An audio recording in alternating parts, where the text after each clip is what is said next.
Hi, this is Dr. Eddie Morgan at Clovis East High School, and I'm here to help you with your homework tonight. We're looking in Math 1 in Worksheet 2.3a. Remember again, each of the problems in the homework help is almost exactly like the problems in your homework, only the numbers have been changed. So you should be able to look at this video and be able to do every problem on your homework. So let's get started. Our first problem asks us to graph the following ordered pairs and then answer these following questions. So let's start by graphing. Remember again, ordered pair starts with the x and then the y. Here's the x variable, here's the y. So we start with -2, so we go to the origin and go over 2 and then down 3, 1, 2, 3, and there's our first point, -2, 3. Next we have -1, 0, so over 1 and we don't go up or down any place, so there's number 2. Then we have 0, so x doesn't move, and go up 1, 0, 1. And then we have 1, 0, which is there. And then finally we have 2, -3. So count over 2 and then drop down 3. Okay? Is the function linear or nonlinear? Well, if I were to make a graph through it here, if I were to draw a line through it here, you see I have something that looks kind of like that. So obviously this is nonlinear. What function family does it belong to? Well, looking at the diagram here, it has a U shape, and so the answer here is that this is a quadratic. So if I explain my reasoning, I would say it has a U shape. And that would be enough to explain that it is a quadratic. The second problem asks us to look at this table and see whether it represents a linear or a nonlinear function. To see if it's linear, we simply have to check the rate of change. And remember, the rate of change is the change in the y divided by the change in the x. What I mean by the change is how much does it change? Notice here the change in x from here to here, 2 minus 1 is 1, so it goes up 1. Whereas when we look at the change here, it actually goes down -8. So let's keep looking, because if it's a linear, it has the same all the way through. So here we notice each of these is going up by 1, plus 1, plus 1, plus 1, and plus 1. So it comes down to how these change. Well, 22 going down to 14 is again -8. 6 minus 14 again is -8. 6 to -2 is -8. And then here, -2 to -4 again is -8. So we can see by this that the rate of change all the way across is -8. So since it has, yes, this is a linear function.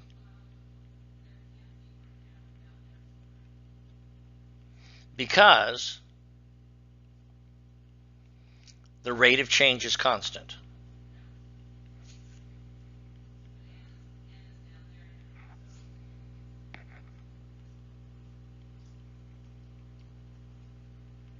And that rate of change, of course, is the change in y over the change in x equals -8 wherever we go along that line.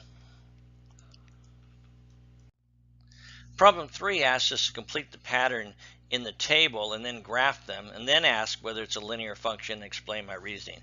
So I need to look at the table. For one thing, as I look at the table, first of all, I notice over here in my x that we're just going up by 1. So plus 1, plus 1, plus 1. And now we need to see what's the change for y. Well, here I could look at it and say, well, look, this is -2, and this is -1, and this is -1/2. But unfortunately, that tells me immediately that it's not a linear. But how would I do the pattern? What's happening that's going on here? And another way to look at this is 4 divided by 2 gives me 2. And then 2 divided by 2 gives me 1. And 1 divided by 2 gives me 1/2. So my next one is 1/2 divided by 2. So the answer here is 1/4. And then I have 1/4 divided by 2 or 1/8. So that completes my table. Now let's graph it. My first point is 0, 4, so I go to 0 and then up to 1, 2, 3, 4. There's my first point. Second point is 1, 2, so over 1 and up 2. And then our third point is 3, 1/2. So over, 2, 1, so over 2 to 1. And then 3, 1/2 over 3 and then to 1/2. And then 4 to 1/4. And this to 1/8. Okay. So if I were drawing my graph, it's going to look something like this. All right. That, as we're going to discover, that's actually an exponential function. In our case, is it linear? No, not linear. Why? Two reasons. One, the graph isn't a straight line.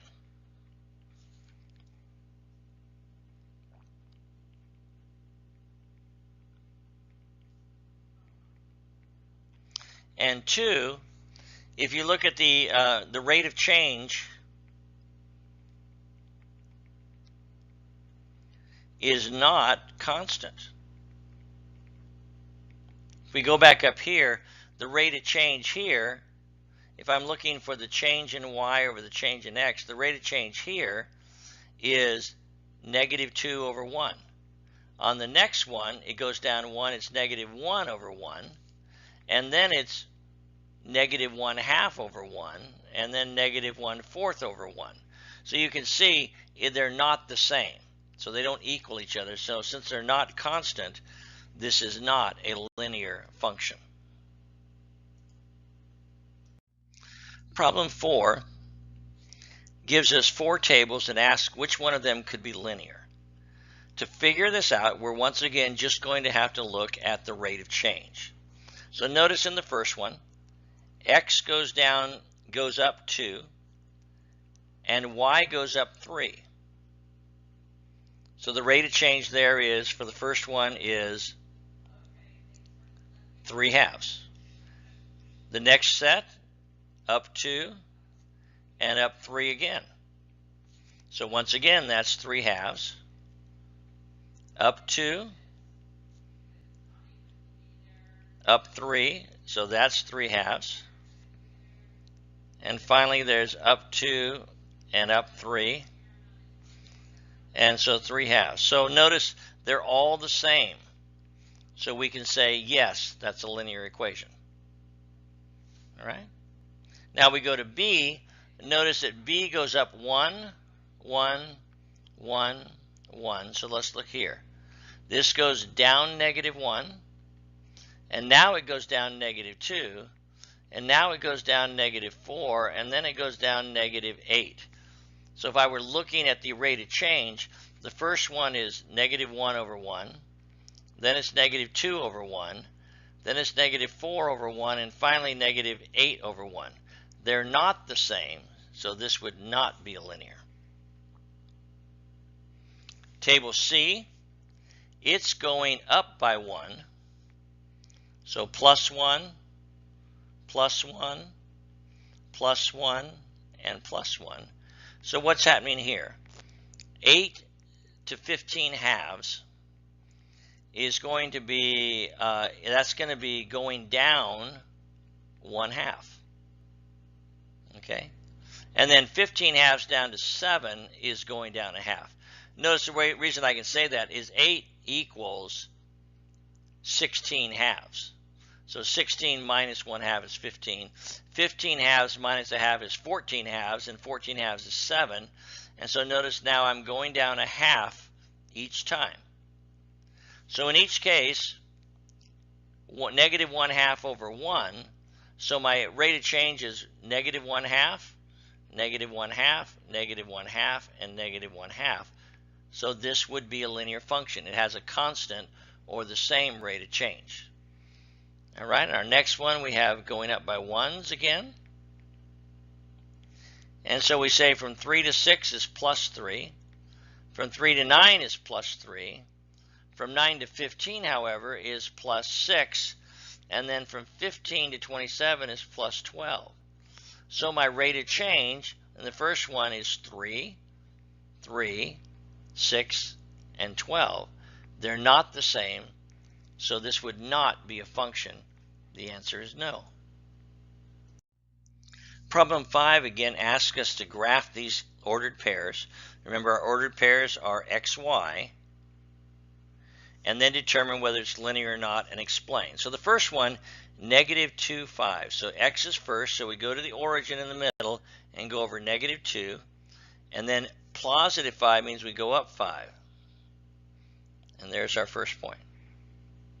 Next point is negative 1, 1. So from here I go over 1 and then up 1. And then I have 0, negative 3. So I don't go any place on x, but I go down 3 on the origin, on the line. And then I have 1, 1, over 1 and up 1. And then I have the point 2, 5. Now, is the function linear? No, not linear. Okay. Why? Well, if I draw the graph, and I don't really have to draw it, I can see that it has that kind of shape. So what's my reasoning? First of all, it's not a straight line.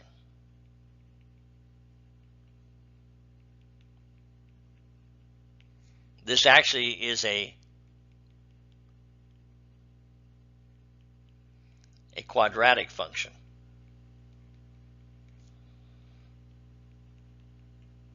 Quadratic functions have that U shape or upside down U shape.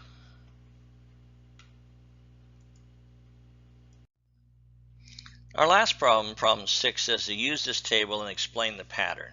Well, the first thing I notice in this pattern is that just looking at these numbers, it goes from positive to negative, negative to positive, and then reverses itself, and then reverses itself. So I might write down here my explanation. The table alternates, or the y value alternates between positive and negative.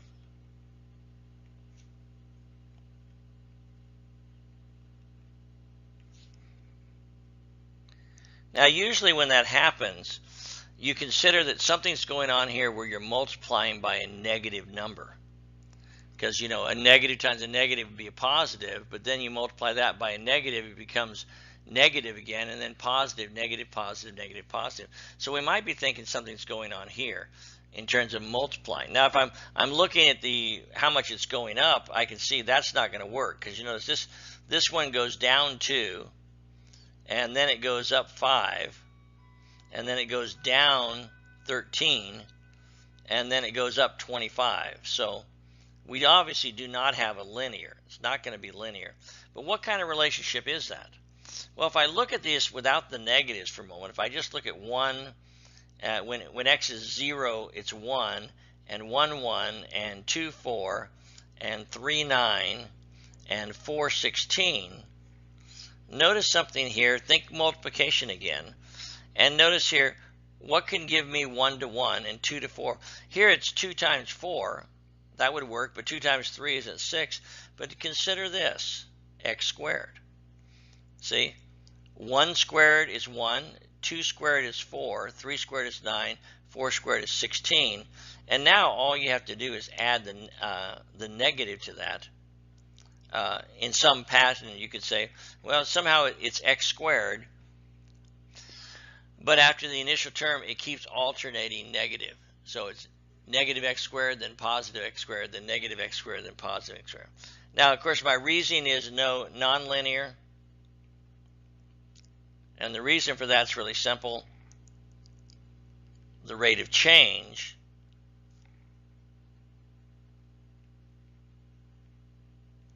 is not constant. All right, and that's it for your homework tonight. See you in class tomorrow. Have a great day.